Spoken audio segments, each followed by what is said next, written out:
మామూలుగా రోజు పోయేది వాటర్ అంటే వర్షం నీళ్ళు వస్తే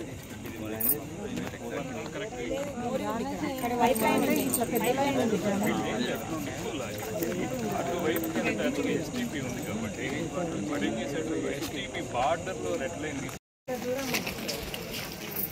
ఇక్కడ ముందు కూడా ఆదిత్య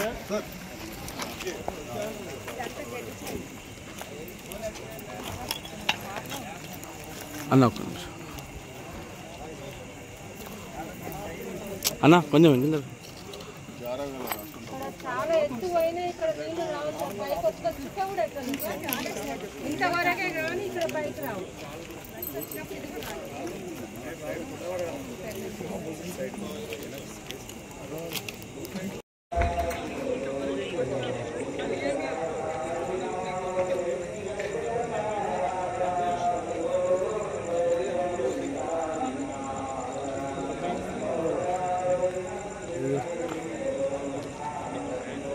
ఎల్బీనగర్ నియోజకవర్గ ప్రాంతంలో ఇటు ఫణిగిరి కాలనీ వాసులని ఇక్కడ కలవడం జరిగింది. పెద్దల్ని ప్రసాద్, శ్రీనివాస్, ఆదిత్య, ఇంకా వేణుగోపాల్ చాలామంది ఇక్కడ ప్రజలతో మాట్లాడుతూ వాళ్ళు ఉన్న భయాందోళన తొలగించాల్సిన అవసరం ఇక్కడ ఉంది.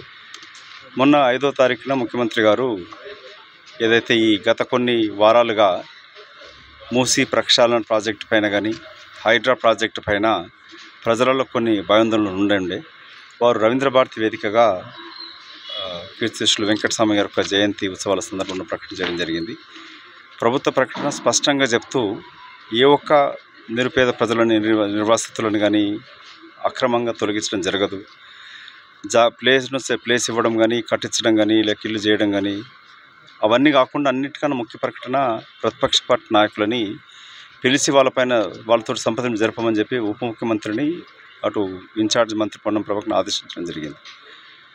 ప్రభుత్వ పరంగా ఇప్పటివరకు డీటెయిల్ ప్రాజెక్ట్ రిపోర్ట్ కానీ లేక 1,50,000 కడుతున్నామనే ఎక్కడ ప్రకటన అనేది జరగలేదు.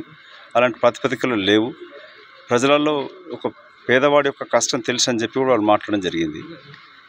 ఈరోజు ఉప ముఖ్యమంత్రి బట్టి విక్రమార్క గారు మాట్లాడుతూ ఏ విధంగా హైదరాబాద్ చుట్టుపక్కల చెరువులు కబ్జాకు గురైనాయి, మ్యాప్ ప్రకారంగా 2014లో ఎట్లుండే 23 ఏముందని చూపించడం జరిగింది. ఎల్బీనగర్ ప్రాంతానికి వచ్చినప్పుడు చేపల చెరువు మిగతా చెరువులన్నీ కూడా కబ్జాకు గురైపోయి గత 10 సంవత్సరాల నుంచి ఇక్కడున్న ఎమ్మెల్యే లేక గత ప్రభుత్వం ఉన్న మంత్రి ఏ విధంగా ఈ కబ్జాలు గురి చేస్తూ వాళ్ళ నాయకులతో అనుచరులతోటి ఈ ప్రాంతాన్ని దోచుకురనేది కనబడతా ఉంది.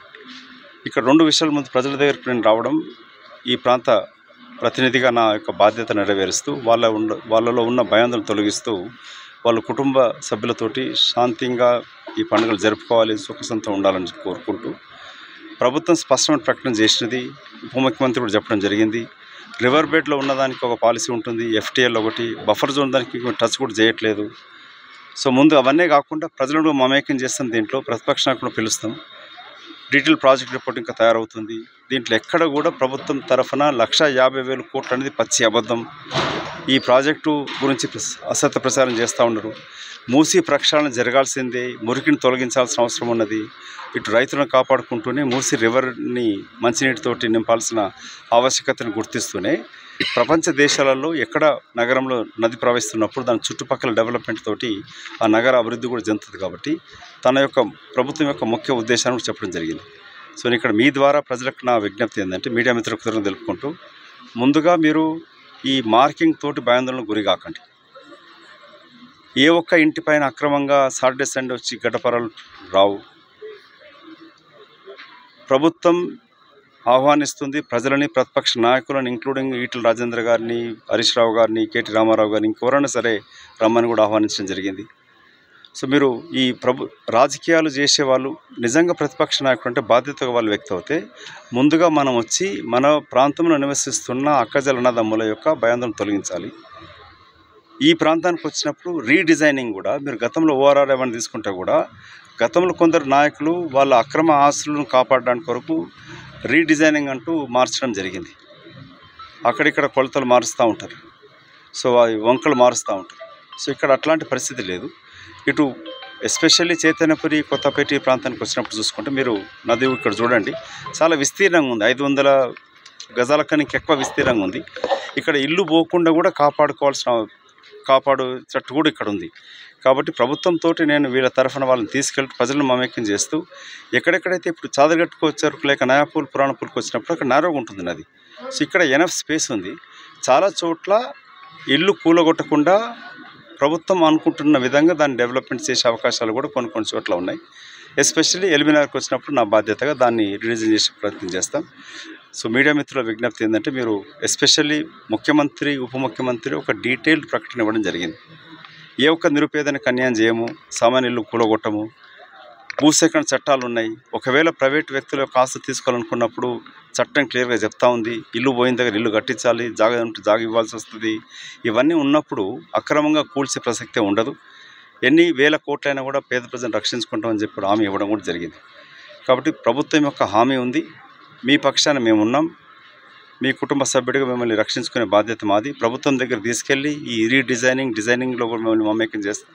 ప్రతిపక్ష నాయకులు కూడా ఆహ్వానం, మీరు వెళ్ళి మీకున్న అనుభవంతో సూచనలు ఇవ్వండి. ఇంకొక విజ్ఞప్తి, మీ ద్వారా కూడా నేను ఉప ముఖ్యమంత్రిని కలుస్తాను. కూడా కలవడమే కాకుండా మళ్ళీ గతంలో 10 సంవత్సరాల నుంచి ఇంత అక్రమాలు కబ్జాలు జరిగినాయని చెప్పి గవర్నమెంట్ చెప్తున్నప్పుడు ప్రభుత్వం బాధ్యత, అప్పుడున్న మురపాల శాఖ మంత్రి, ఎమ్మెల్యేలు, అప్పటి నాయకులు ఏ విధంగా చెరువులు కబ్జా చేసి దోసుకుర్రో వారి అధికారులు, బిల్డర్లు, కాంట్రాక్టర్లు వాళ్ళపైన క్రిమినల్ చర్య ఉండాలి. సామాన్య కుటుంబాలని విచ్ఛిన్నం చేయకూడదు. వాళ్ళు కట్టుకున్న డ్రీమ్ ఇళ్ళని కూలగొట్టడానికన్నా ముందు గత పాలకులపైన, కాంట్రాక్టర్లపైన చర్య ఉండాలి, ఇన్వెస్టిగేషన్ జరగాలి. యాంటీ కరప్షన్ బ్యూరోనా పోలీస్ ఇన్వెస్టిగేషన్ చేస్తారో ఏం చేస్తారో ప్రభుత్వం వెంటనే ఆ చర్యలు తీసుకోవాలని కూడా మేము డిమాండ్ చేస్తూ ఇక్కడున్న నా ప్రజలకి, ఎల్బీనగర్ ప్రాంత వాసులకి నిశ్చింతంగా నిద్రపోండి, దసరా పండుగ జరుపుకోండి. ప్రభుత్వం అక్రమంగా ఏ ఒక్క ఇల్లు కూల్చదు, మీతో సంప్రదింపులు జరుపుతుంది. ఎక్కడ ఏ డిజైనింగ్ తోటి నది మూసి ప్రక్షాళన జరగాలి, దాని సుందరీకరణ జరగాలి, దానిపైన మిమ్మల్ని భాగస్వామ్యం చేస్తామని చెప్పి కూడా నేను వారికి హామీ ఇవ్వడం జరిగింది.